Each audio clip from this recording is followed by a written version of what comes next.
The majority leader of the House of Representatives, Dodo has commended the efforts of the Nigerian Peace Corps towards ensuring that the organization gets legal backing. The majority leader said this in Abuja when the leadership of the Peace Corps paid him a courtesy visit in respect of the Corps' establishment bill awaiting assent by President Muhammadu Buhari. Clearview TV's Ridwan Ogbara completes the report. The bill seeking the establishment of the Nigeria Peace Corps had since been passed by the Senate and awaiting a concurrent passage by the House of Representatives. The visit to the House Majority Leader Adodogwa by a delegation of the Peace Corps is part of efforts to explain the relevance of the Corps to the Nigerian security architecture. The Corps Commandant Ambassador Dixon Ako commended the House Majority Leader for its outstanding support towards addressing the twin problems of insecurity and unemployment in the country. He was, however, quick to add that urgent passage of the Peace Corps Establishment Bill would be a moral booster for improving national security.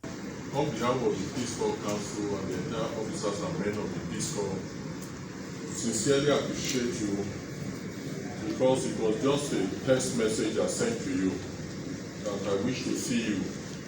And the reason why I decided to see you is because of the outstanding support for this organization.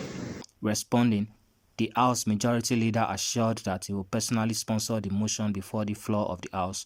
Dogwa also expressed optimism that when eventually passed by both chambers of the National Assembly, the bill would be assented to by President Buhari. Ambassador, I want to use this opportunity on behalf of the leadership of the House of Representatives, and possibly by extension on behalf of the leadership of the National Assembly, to commend you and continue to encourage, as a matter of all honesty, the leadership and the entire membership of the House of Representatives are by your own side, are with you. It is my hope that while you continue to push, we will also help you to push, especially where your hands will not reach. We will push and make sure that this bill that will at the end encapsulate this organization into a legally recognized body to serve in the capacity of the dream you have in this country. That until we get it to the end, we will never stop pushing. And I want to assure you, the president I know that we work on the same page with. The president I know, President Muhammadu Buhari, who has ample respect for the legislature, who has ample respect for Nigerian people, especially at this very critical time of going back to the polls where we need the votes of our electorate.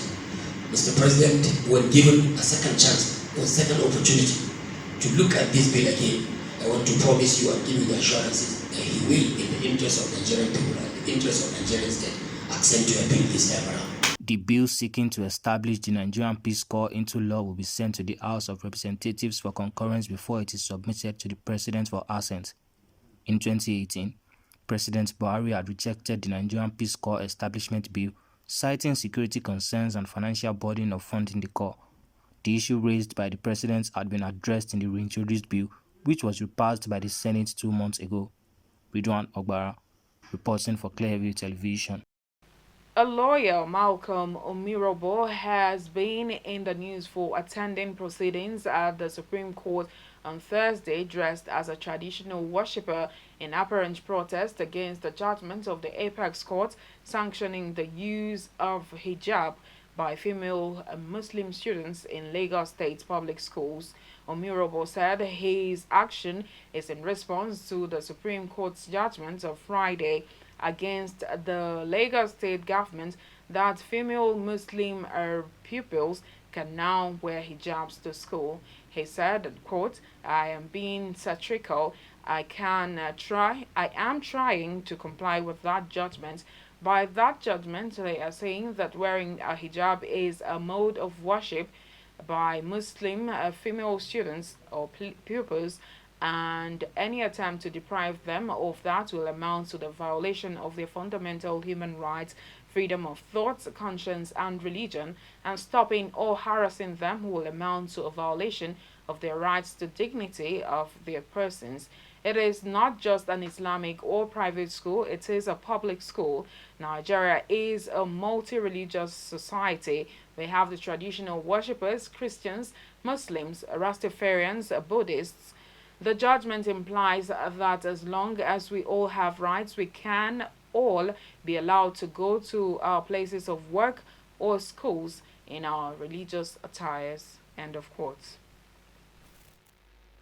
This will be coming by the Supreme Court judgment. We've been given license to dress in our religious attire because it should be an infringement or a violation, a flagrant violation of my fundamental rights to freedom of thought, conscience, and religion for anybody to stop. You saw I went into the Supreme Court, and you see, we've been given the license.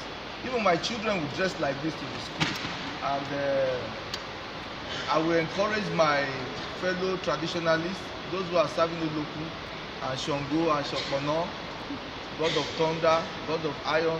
I will encourage them to dress like this because it's always good to be religious. We need to be close to the spirits. You can see I'm not wearing any shoe. This is the, in fact, if I has told me that if I wear shoes, I'll be dead. What will I do? I have to obey the spirits. You see this eye? If without it, I can't see the evil spirits coming to attack me. So with this, I can see them.